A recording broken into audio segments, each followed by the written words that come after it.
Thank you, thank you.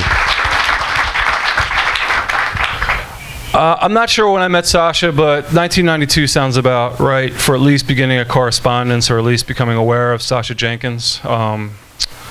Sacha published, even before Beatdown, he published a magazine called Graphic Scenes and Explicit Language. That was one of the early black and white Xerox zines of the graffiti era. Well, I should say of graffiti, one of the early forays in the graffiti media.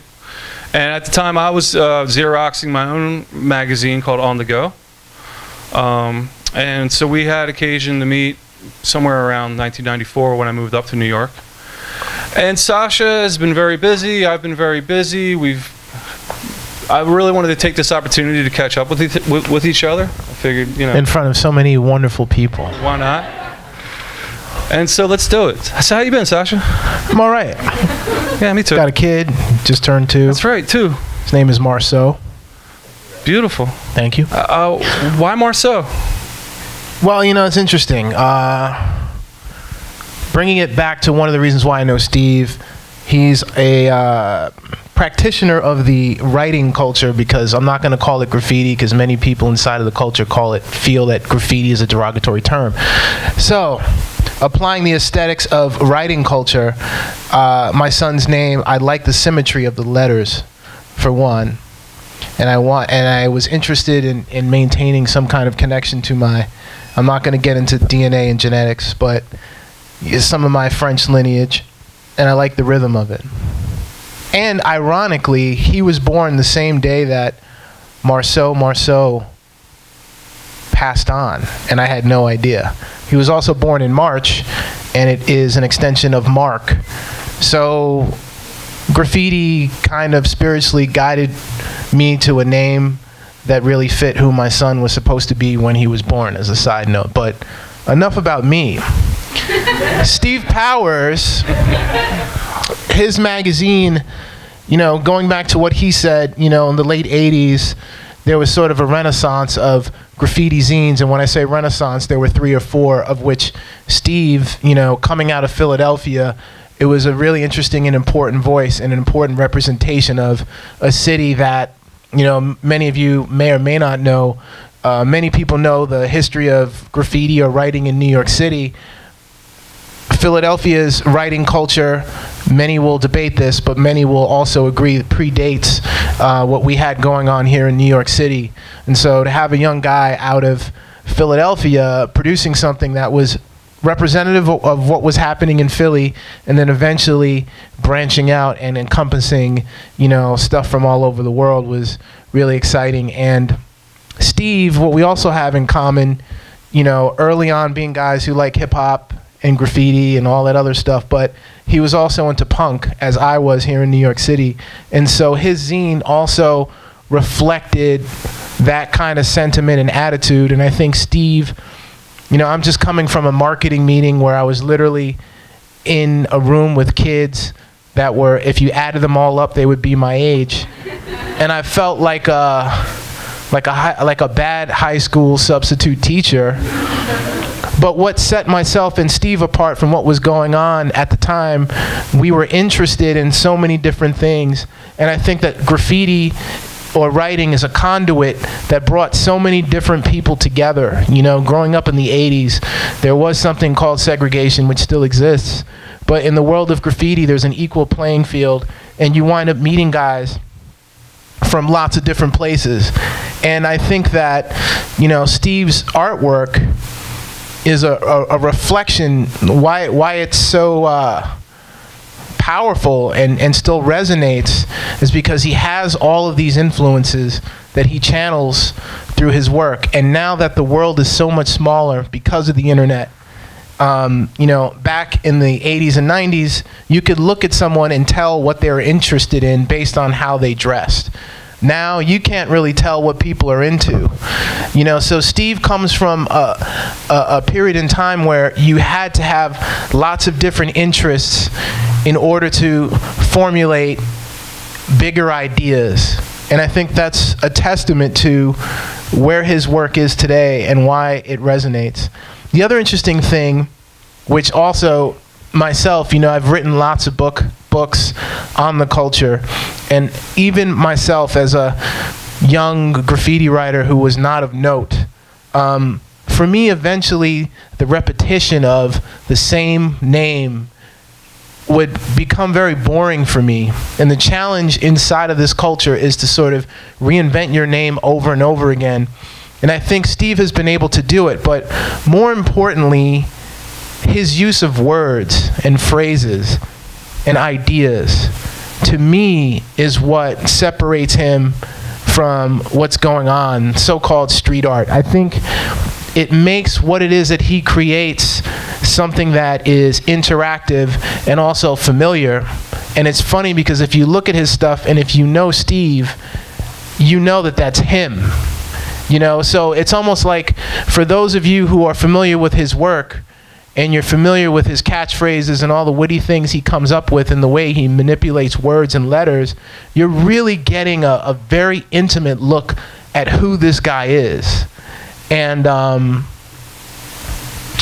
you know, for me, the whole notion of being a writer or a graffiti writer, the idea of writing and using words is what kind of propelled me to go on to do some of the things that I've done. But again, it's not about me. It's all about you. But, so that's one side note. And then, you know, going back to the early 90s, On The Go magazine started to evolve. Simultaneously, I published a magazine called Ego Trip, which also kind of explored a similar territory.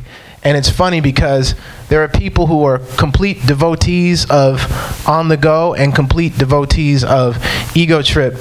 And so many times this happened to me where someone would be talking to me for 20 minutes. Man, I loved your magazine. It was so amazing. And then I was like, wait a minute. You're talking about On The Go. You're not talking about my magazine. But sorry. It's okay. So even in On The Go magazine, and it's funny, I'm publishing a magazine called Mass Appeal now that I used to publish, and I gave him a copy a few days ago, and he looked at me and was like, why are you publishing a magazine? Why? It makes no sense. It still doesn't make sense. It's all right. But the ability that he's had to use surfaces as a platform or a conduit for his ideas, whether it's a magazine, whether it's a wall, whether it's going to a community. You know, he's from Philadelphia. I have lineage there. I was born there. Ironically, my aunt, bringing it back to Steve, was once the head of the Anti-Graffiti Network. But in modern times, I've told you that before, my cousin is on the board of the Philadelphia mural program, and Steve pointed out to me that he shouted him out or has had positive interactions with my first cousin in recent times.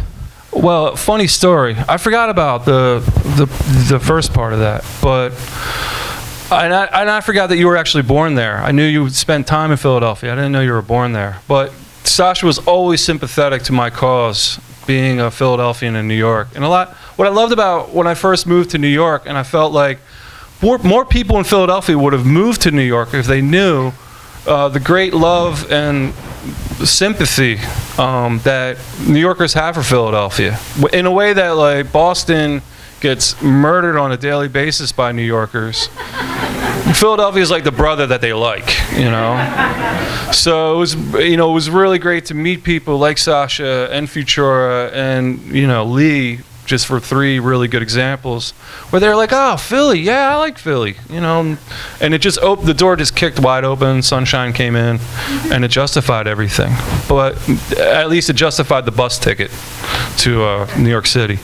But Sacha's father's cousin, Paris Stansel, works at the Mural Arts program, which spun out of the Anti-Graffiti Network in Philadelphia. And I'm spoiling a little bit in the book, so, but he was in charge. We had a lot of back and forth when we first were doing the Love Letter Project in Philadelphia. Mural Arts program and myself were constantly back and forth arguing with each other. We each had, you know, ideas about what the project should be. And Paris really had the last word, that, you know, to decide whether or not it was going to go my way or I was going to take the highway. And Paris saw what we were doing, what we were trying to do, And I honestly had an idea that these two were connected, Sacha and him, but I wasn't really sure. But he gave us the green light to do exactly what we did in Philadelphia and enable everything to happen in my life from that moment. So that's why Sacha's here, among other things. Well, it's interesting, sort of bringing it back to publishing the magazine and on-the-go media. You guys early on started to do marketing-related stuff, which is very popular today. But there was a period in the early 90s, and you were talking about this, where a mutual friend kind of created a challenge, I guess. Indeed. So in 1996, Christmas party, Ego Trip Christmas party was held downtown on some apartment on Water Street. Sacha's good friends with a gentleman named Carl Weston. They've collaborated with each other on many things. I think the first time I saw Sacha, he was doing a poetry segment in Carl's video. Carl had a video magazine called called Videograph, I'm sorry. And Sacha would occasionally do these interludes, and in this particular interlude, he was reciting some poetry that I think ended up with him in some kind of altercation with other people. But me and Carl, we always got into arguments. It was kind of what we did. It's kind of what Carl does, and it's like a great thing to do at a party. So we were having an argument. Carl was convinced that in the calendar year 1996, you could no longer paint graffiti in the streets of New York in quite the way that it had been done for the 30 years previous to that. And he said, no, it's over. Writing in the streets over in New York. It's, you know, it's all going to get cleaned now, and everybody's going to go to jail. And I said, no, I think I could do it. I think I could paint blockbusters on the street. I can paint my name very large on the street. I think I can get away with it. I'm positive I can get away with it. So a $20 bet was made, and I went out 10 days later, and I painted the first of 75 gates, roll-down gates, in the city of New York.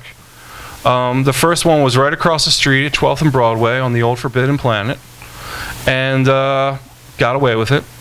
Called up Carl and said, okay, you owe me $20, and I'm still trying to collect that $20.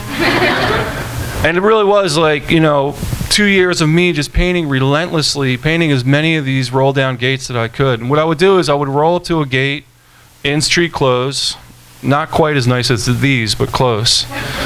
And honestly, I wanted to be an interested civilian, so I would walk up to the gate, I would paint the gate silver, and then with a brush, I would paint all the slats at the top and the bottom and the right and the left of each gate. And then with a few quick articulated brush strokes, I would make it say ESPO. And it was a flawless plan, flawless. The second time I did it on 6th Avenue and Watt Street in front of 12 traffic cops. I don't know why there was 12 traffic cops at 6th and Watts, but for a long time that was like a thing where there would be cops at 6th and Watts, you know, trying to keep traffic moving. And I thought, well, if this is really going to work, I should be able to pull this off in front of 12 police officers at 6th and Watts. And I did, but the whole time I thought I was going to explode with fear. And it was really crazy, and I really put myself in really a bad mental place. And then Todd James came around the corner and said, what are you doing? Just like ran away from me. And then after that, after I finished and I left the block and I went and I bartended like 4 blocks away from there at McGovern's at Spring and Renwick. And for the first 3 hours of the night, every time the door opened, I like ducked behind the bar. I was so scared. But it worked out.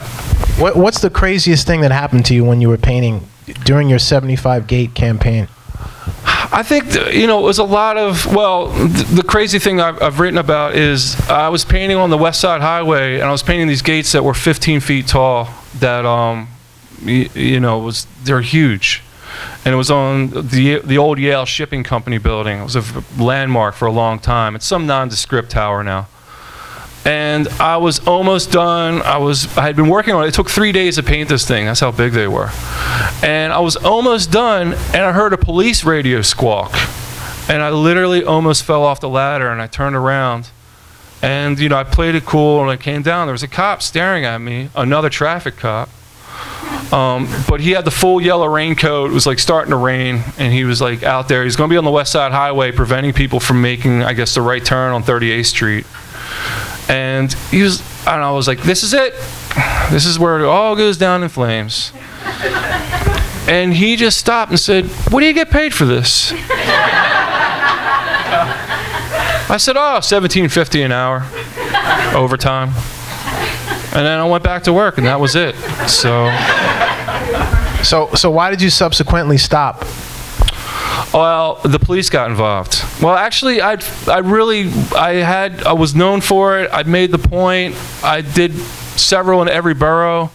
At some point, I thought maybe I'll try to get one in every precinct, but I thought that was overdoing it. And Carl came out and filmed me. If you want to go on YouTube tonight, you can look that up. It's a it's GraphCore 1.0 ESPO. So you can see, you know, Carl filming me. And Carl, at this point, still, after like painting like a bunch of these, Carl still doesn't believe. He thinks I'm still pulling some kind of scam.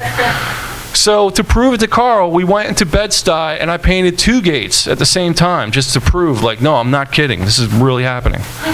And he filmed cops going by. And then I think he was just pointing his camera at every police officer in the vicinity, just in the hopes that they would say, what are you pointing a camera at me for? And let the chain reaction happen. But it turned out great and fine. And at some point I was like, okay, I'm done. Did it all. Ran around this graffiti block 17 times. I'm done. I'm gonna put on my beret and my smock, and I'm gonna make me some art. And that's really all it was I was done. 6 months later, then the cops came for me. But it took them 6 months. So that was after the Duty Rudy? It was the day before Duty Rudy. So well, he created an effigy or some kind of painting. I did not create. Someone painted or did paint something with Giuliani's likeness. And he held some kind of seance at Washington Square Park. At this point, I gotta cut him off just because Joey Skaggs. I know you're watching this. That's Skaggs. Joey Skaggs is a New York legend that improv everywhere. He invented improv everywhere. He did it 20 years before anybody, and he was pulling pranks and pulling little games on the media. And one of the things he did was, he was mad at Giuliani. He was mad at the Brooklyn Art Museum. So he had me make a painting of Giuliani based on the Chris O'Feely Virgin Mary painting that Giuliani had his knickers in a twist about. And he decided he was going to have an event in Washington Square Park where people were going to be able to throw elephant dung at this picture of Rudy Giuliani that I painted. And it was like, you know, it was one of these things that Joey had done a million of these things at this point, different little, you know, interactions. But to see if this name rings a bell, I happened to be on the Minister Conrad Muhammad's radio show one day, and does that ring a bell? Remember him? Yes, it does. He's a Christian now, by the way. So there we go. So, well, at the time, Minister Muhammad had me on his on his radio show, and you know, we spent an hour on the radio where he was just saying, graffiti. Yeah, how do those guys paint those trains? That was crazy. Yeah, remember Lee? Is Lee still around? And that went on for an hour, and I was just like, you know, answering his questions. And then at the last minute, I said, oh, by the way, we're having an event in the park tomorrow. We're going to be throwing elephant dung at Mayor Giuliani. Come on down. Bring the family. And then the cops kicked down the door the next day, like the next day. Tell us what they did. They cleaned out my entire apartment. They swept it. They mopped. No, they took 5 trash bags of nothing. They were looking for evidence of graffiti materials, and in the end, they just took whatever wasn't nailed down, whatever they thought would interest them back at the precinct. And there was a few photographs, but I'd seen them coming like 3 months ago. They were in front of my house like 3 months before, and you know, I saw them. We talked. I knew who they were. I knew what they were on about. And I just cleaned everything out of my house. What was the conversation when you spoke with them? They said, oh, I had just come back from a trip with David Ellis, prominent New York artist, had me in North Carolina painting barns for a weekend. And I was coming home, and it was really, they were just parked in, like 5 cops in a van, like in front of my house. And they had been there all weekend, apparently. So here I come Sunday at 6 o'clock, bopping down the street. And it was just like, hey, man, come here. And, hey, you know, there was a robbery that happened a burglary that happened in your building. What apartment are you in? And I was like, I'm in apartment 25. My name is Stephen Powers. You know, I'm 31 years old, and this is 135 Sullivan Street. I was like, I guess I'll be seeing you guys. And I went inside, was just like, oh my God, I'm dead. That's it. You know, and again, like, you know, looking out the window, are they coming? Are they coming? And then I realized, nah, they got to go get the warrant. So I packed up like everything I had, you know, thousands of photographs, all my magazines, all my ego trips, all my graphic scenes, explicit language magazines. And I packed them up, and I hid them at the MoMA. They'd never find them. So how did that experience kind of usher in a new sensibility or approach to what you were doing? It was really interesting because, you know, you meet cops. First of all, you know, the police have been following me around for 6 months, which was great because suddenly I realized I wasn't paranoid, you know, which was a great mental strain off of me and really changed my life for the better just at that moment. And then, but it really just reinforced my whole attitude. I never thought I did anything wrong. I never thought I was on trying to be destructive or do anything wrong. So when I met the cops, when they dragged me in and we sat at the precinct, we had a quick conversation where I said, you guys know me. You've been studying me. You know everything about me. I said, I don't know anything about you, and I'm never going to know anything about you. And 6 months from now, I'm going to forget any of you. It took longer than that. It took 2 years to get the case done with. And you know, that's it. Like, there's nothing else here. And when I got prosecuted, it took 2 years, court dates back and forth, which is really how they wear you down. The man, that is. And then at the end of it, the actual piece of graffiti that I pled guilty to, that I acknowledged that I had painted, it still exists. So where can we find this? Now, if I say it, then they're going to be like, okay, we'll show you. So, but yeah, it still exists. I realized, like, I have, you know, what does that tell you? You know, they spent $600,000 tracking me, locking me up, and in the end, they're like, it's pretty good. Might as well look. We made our point. Looks kind of cool. Let's leave it. So from there, you decided to find a way to, I mean, you'd already beat the system, and now you to were a draw. It was a draw. I fought the law, and it was a draw. Yeah, you came out. And I moved on, and I grew up. You know, that's like, that's the takeaway was, you know, I was 32 years old. It was a good time to grow up. And so I went, and my thing was, you know, Sacha, I know, feels the same way. Graffiti's a point of contention, I think, with writers.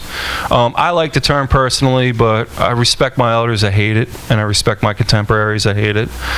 And then, but when it was time to make art, it wasn't like, oh, okay, well, I'm going to take my graffiti and like put it on a canvas, you know. I had to throw all that out and start over. And I did like the idea of a name. I like the idea of graffiti as marketing and like the name as a brand. And I mean, this is all sounds completely cliched now to some extent. But in 1999, this sounded all like fresh real estate, you know. My name is ESPO. I'm going to market these products. As an artist, all I'm doing is marketing products. So instead of, you know, shoes or sneakers, I'm going to market things like, I don't know, pain, struggle, humor, sarcasm. You know, so created a set of emotional products, created things that, you can't buy in stores, but artists sell every day of their life. If they're making art, it's what artists trade in. And Todd James and myself and Barry McGee opened something called Street Market, which was a bodega of ideas. And we opened that at Deitch Projects as a major exhibition in 1999 in October. And the cops came to that too and locked people up and pressed charges against Todd James. And, you know, they made a whole bunch of stink out of nothing. But so that was it. It was just, you know, I went and made art. And from your perspective now, how have things changed? I mean, if you were that same 31-year-old guy in 2014, what do you think your reality would be? I mean, do you think I'd be cutting stencils and getting wheat paste? I don't think so. I mean, that's what's really, you know, how do you feel about street art? What do you think of, when you think of street art, do you see anything there? Is there anything that grabs you? I mean, I think there's something there for people who are looking for something, but not you, accessible. Right. Well, I fancy myself a linguist, and, you know, as you know, Philadelphia has its own dialect, New York has a dialect, Dusseldorf has a dialect. So Dusseldorf, yeah. I know I'm fluent in the root language that can unlock many languages, but I think street art is something that is accessible and doesn't involve really knowing a lot about the politics of a subculture, and you can see a rainbow and a banana and feel good about yourself, I guess. So I'd either be painting rainbows and bananas, or, you know, and it's really hard. I think, you know, for a lot of people, they could not connect with graffiti. They didn't get graffiti, and so they decided, I don't know, I'll paint this balloon. I'll paint this girl letting a balloon go. That sounds good. You know, I don't know. Oh, ooh. Shots fired. Well, it's funny that you mentioned that. I did something last year called Rite of Passage with some underwriting from our friends at Red Bull, and it would sort of explore the history of writing or graffiti in New York. We did a whole exhibition with paintings dating back as early as 1973, and it just so happened to coincide when our friend Banksy was in town. So I was in the media a lot, and I you know, it was kind of like, well, what do you think about Banksy? And of course I'm like, yeah, huh? Who cares? You know, whatever. That was great too, seeing that. Yeah, well, thanks. And I'm grateful for Banksy to come into town at a time when I was trying to promote my own shit. But he kind of rubbed me the wrong way when he was weighing in on the Freedom Tower. I don't know why that bothered me, but for him to say that it looked like something from Toronto, it's like, who gives a fuck? You're not even from here. Like, what gives you, you know? But it was almost like he was like a wild supervillain on the loose, and everyone was like looking for him. But at the end of the day, you know, I spoke to a police officer about this. The only way Banksy can get in trouble is if a property owner calls up and says, oh my God, I've been vandalized, arrest me. Meanwhile, any property owner in New York City is trying to figure out how you can chisel the piece out and make money. So, like, what was he really up against? Zero. And I think, you know, if you want to know, guys like Shepard, like, Shepard's a guy that I, like, mush his hair and, like, push him out of the way. Tell him, like, whoa, knock his books out of his hand. I know, it's lovingly. Whoa. You know, and you know, and the rest of them, you know, and him and but why, I don't get it. Why? Shepard is out in these streets doing his thing. Yeah, but it's, you know, look, I'm going to give you an inside tip. If you're wheat pasting like rock bands, let's say for Viacom or for, you know, Clear Channel, you know, you see those guys that do the bill posts. Those guys make like $100,000 a year. It's really good money. It's crazy. You got to kind of be coked out and methed out, and you work weird hours, and it's like, it's a pretty amazingly stressful lifestyle, but it's good money, and they don't really even get in trouble. They never get in trouble. So for a guy to kind of come around and be like, yeah, man, shh. And I've heard him say, like, I'm going out bombing tonight. We're gonna, like, really, we're gonna glue some paper to a wall. They don't even know what's in store for them, kid. When I put this dead wrestler on this wall,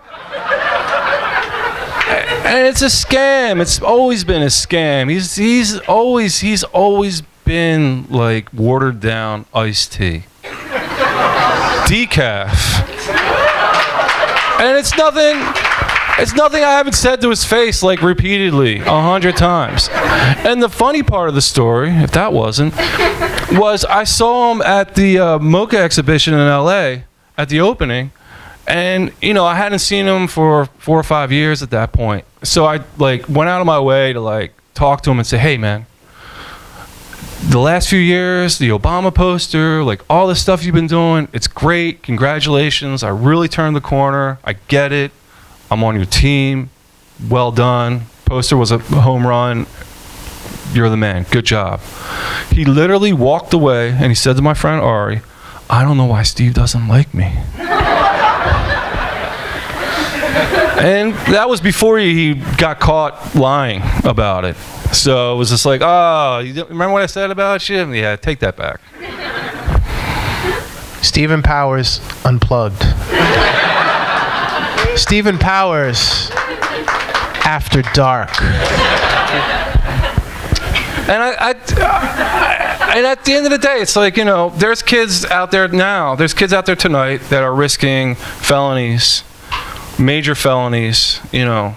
There are kids that are going to go to jail tonight for years. Well, they're not kids. They're 36-year-old white men from Oregon. Yeah, they're 32-year-olds. Come to New York. Yeah, that's true. And here's where here's where I'm just gonna hop in really quick. You should. Now, I've produced television and written books about race. I'm not gonna get too deep into it, but growing up in New York City, graffiti was something that was passed on to us. When I moved here from Silver Spring, Maryland, and my wife, who's a diehard New Yorker, tells me that I'm not a real New Yorker. She's not here, whatever to her.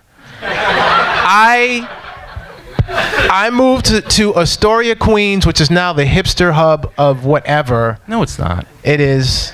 But my mom still has a great deal on her apartment. Okay. So my mother told me, this is in the 70s, go outside and play and make friends. So I went outside with a football, with a Nerf football, a green one, and everyone else had magic markers. And I was like, what is this? And they're like, yo, it's graffiti. And, you know, this was something that was passed down to me. You know, there were guys who were older than me who were writing in the earlier 70s who were teaching me things. And this was a language that was passed down from generation to generation.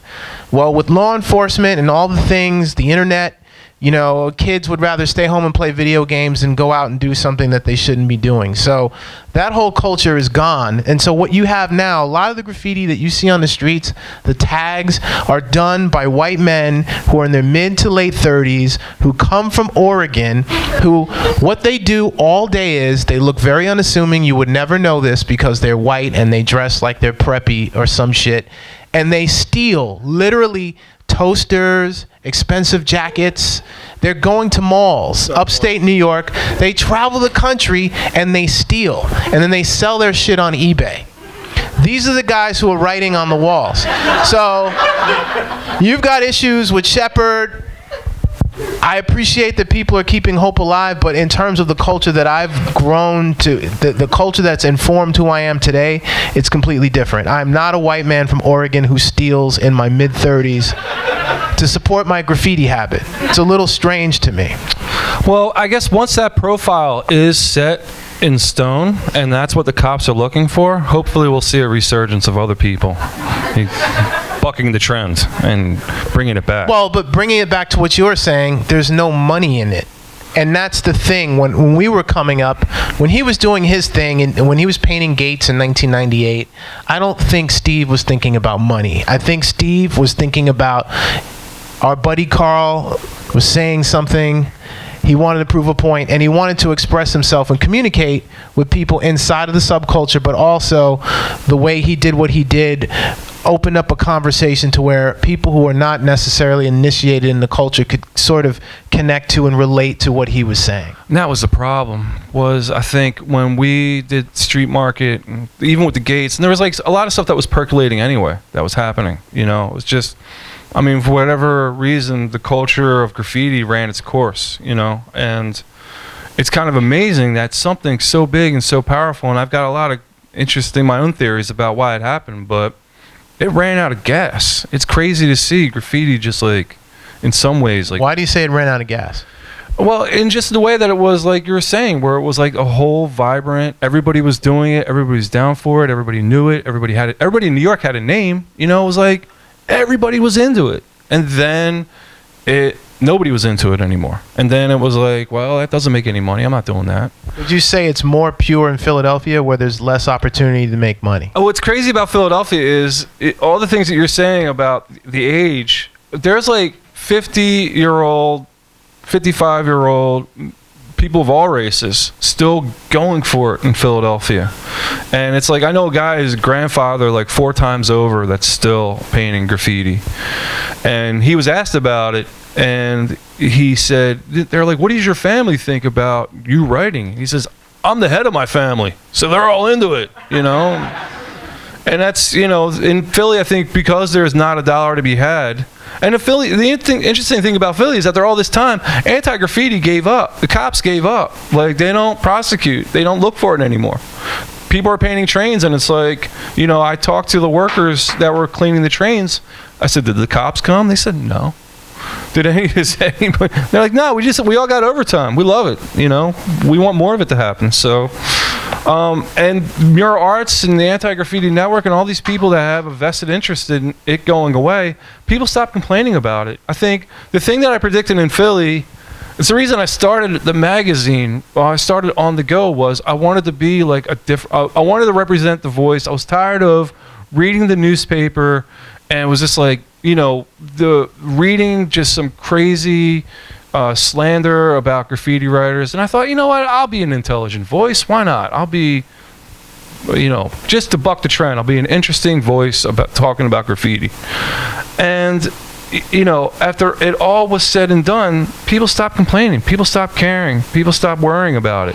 One of the things that I always laughed about was when anti-graffiti guys would scream at me, like hating me and screaming about graffiti, I would say, the sun's going to take care of it. Graffiti's going to go away. The sun's going to remove all your problems. It's all going to fade.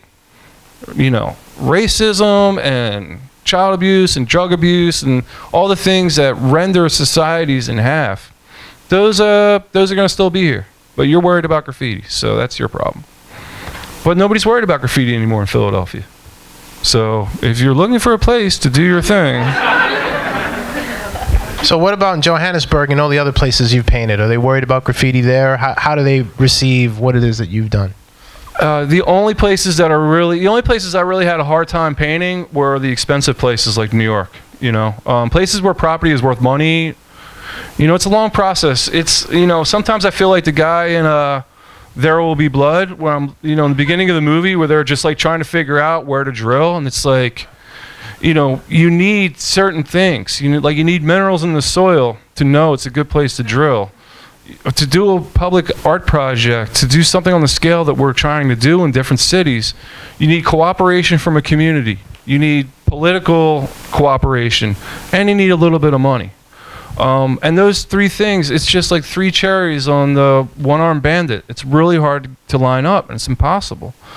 But in places like Johannesburg, they were, you know, it was, not only could we paint the 10-story building and get permission in 15 minutes, the guy offered us like free rent to live in all 10 stories of the building for the first 2 years. Then after that, he'd have to charge us. So, you know, in places like that, imagine, you know, in any place that has a shrinking middle class or a disappearing middle class or has tons of abandoned buildings, might be a good place to paint. So I've got a list in my mind of like 400 cities. Camden for sure. Camden, New Jersey is like nothing bigger than 2 stories. But we're talking about going maybe to Baltimore, and going to a lot of other places where it's just, when you say we, what do you mean? When I say we, it's like, you know, it's not me. It's a team of like 10 of us. You know, anywhere from 1 to 10 of us, and it's people, you know, we try to draft in people from the various places that we go, but we found that the most efficient, fastest way to go is to bring the team with you. They know how to do it. We're almost telepathic at this point, and we can get it done. You know, we don't have to teach anybody anything. So tell us about this wonderful book that all of you have purchased tonight that documents all of the wonderful works you've done.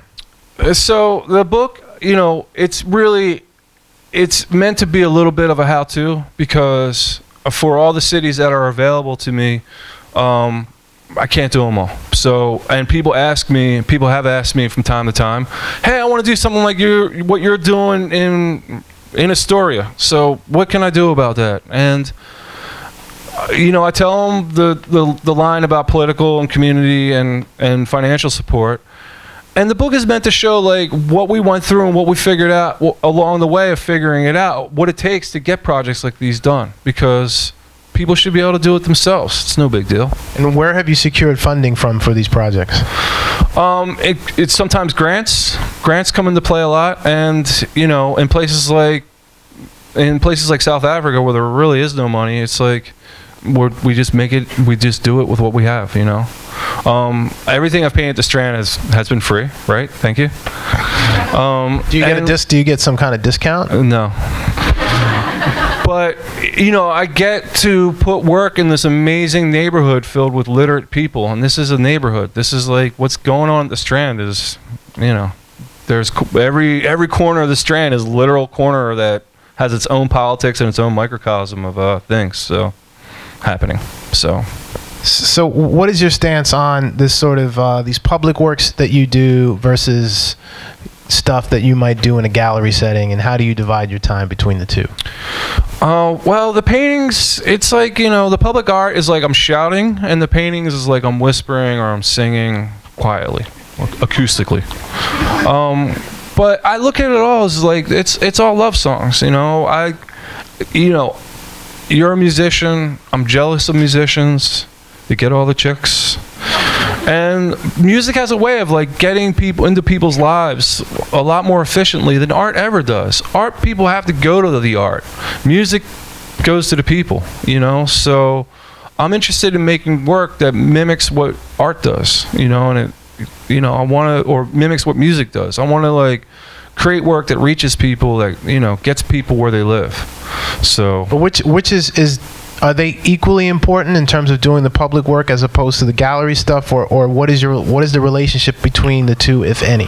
They're equally important. I think I mean, my time, honestly, if I was really playing the game as hard as I could, I'd only be doing paintings, you know, and I'd only be doing gallery-based work.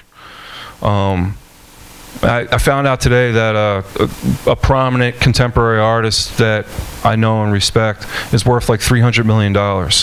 So I'm obviously, you know, doing it wrong if I'm just doing public artwork. But, you know, there's a need and there's a want and there's a desire, and I love doing it. I've never loved anything more than painting in public and doing work in the public sphere. It's the place to be, you know, and that'll never change. The paintings is like a recent development, you know. I've only been making paintings now for 15 years, but I've been painting out in the street for 30. And when you paint on the street, do you have the same feeling that you had when you were doing illegal graffiti? Is it the same kind of thrill? I'm absolutely as cold as I've ever been painting in the street, and the cold hurts more, but I really do. I do have I have a bit of the same thrill always, you know.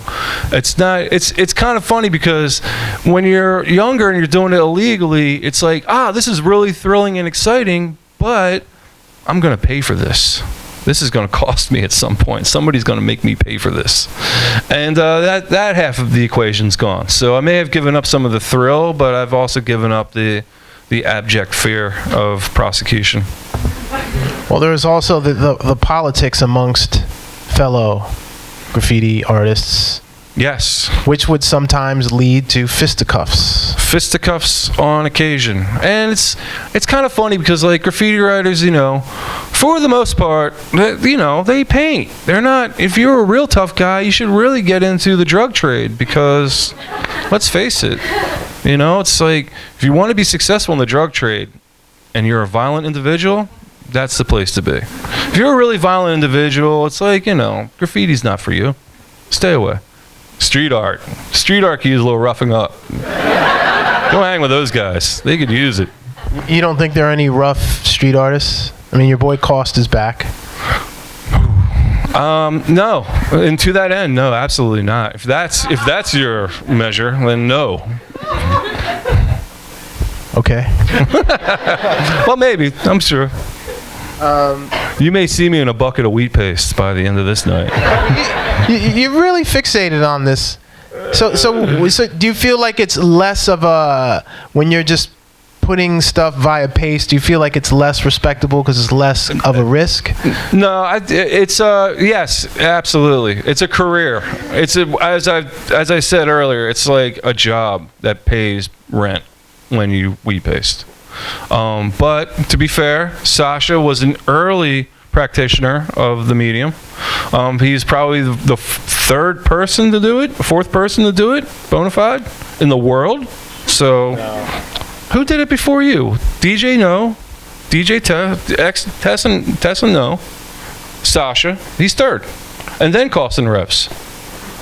Right? That and 250 will get me on the subway. Exactly.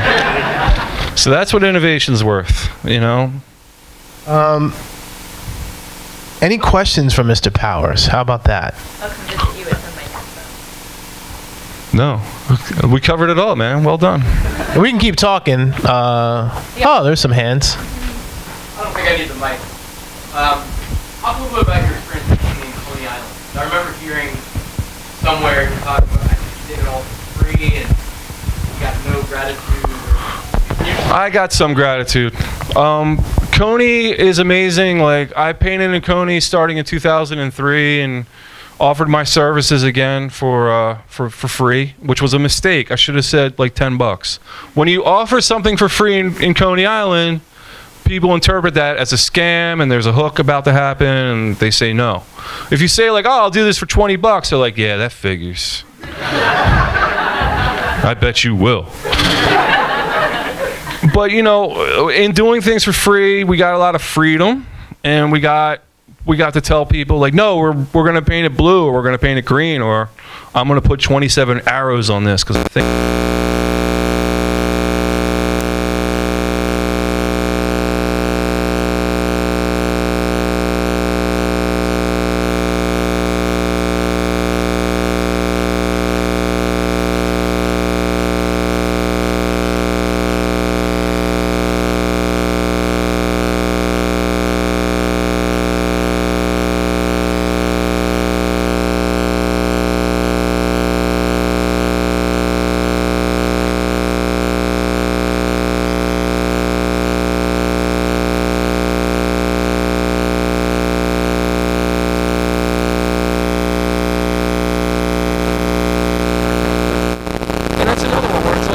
a dry cleaner that's like, one of his gates is broken, so it's always down, so it always looks like he's closed. He has no money.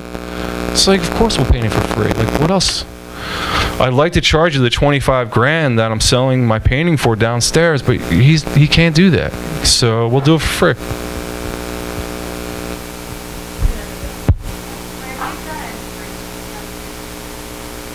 Everywhere. I draw inspiration for my text everywhere. Anywhere. I like words, like this guy over here. We're word guys. And that's the thing that you know, that's coming from where we come from where we are now. Words, right? So word up. Word. Word. You miss. Did you mention grants? Do you have somebody as part of grant writing, or did you have to sort of dive in and try and find that? Find that difficult?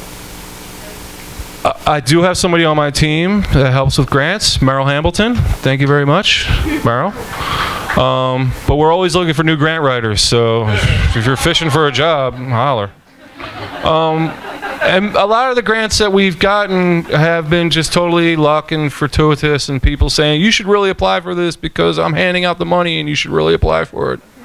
But grant writing is it's a special talent. It's really hard to do.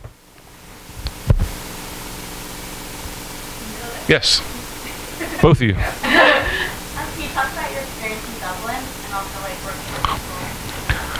Ah, the old sod. All my accents are awful, so I won't bother. Was that like going back to Africa for you? Yeah, it was like, yeah, it was literally Have you heard of Powers Whiskey? It's a major whiskey in Ireland. So. Do you have family there that you know? No, but somewhere the Fraser. I've descended from the Fraser clan, but yeah, somewhere there's a bar stool that. But it's I took a cab once in Dublin when I first got there, and the guy was just like driving me around, and don't sit in the back, sit up front with me. Driving around like, so what are you here for? Oh, that's great. This guy drives me. He tells, oh, New York, I love New York. I have family in Queens. New York's great. Yeah, you're going to paint some poetry? Oh, that's nice. Yeah, I love poetry. Poetry's great. All right, that'll be $30. I'm like, damn, that's a lot of money. All right, whatever. And like, gave him $30. And I pulled away and I realized, like, this guy, he was telling me, like, yeah, I'm in the middle of a fair. I got somebody that I have to pick up, but I've got some time to kill. So I thought I'd give you a ride and take the fare. He had me sit in the front so I wouldn't see the meter. And he jerked me completely. I'm just like, yeah, I'm from New York, man. I know everything there is to know about it. Just like, I just gave this guy $30, and I was proud to do it. So, I don't know if that answers your question, but. Maybe have time for just one more. Did you grow up with Daryl McCray? Daryl McCray, Cornbread, is one of the first graffiti writers of note. He's the most famous graffiti writer that will ever come out of Philadelphia, ever. And he was famous for, in 1968, he rode on an elephant at the Philadelphia Zoo. And he is still alive. He's a very compelling guy with about 7 grandchildren. And growing up, it was like game was over. Growing up in Philadelphia and being a graffiti writer and thinking like I'm going to be the all-time most known graffiti writer in Philly. Well, that was taken. The guy won.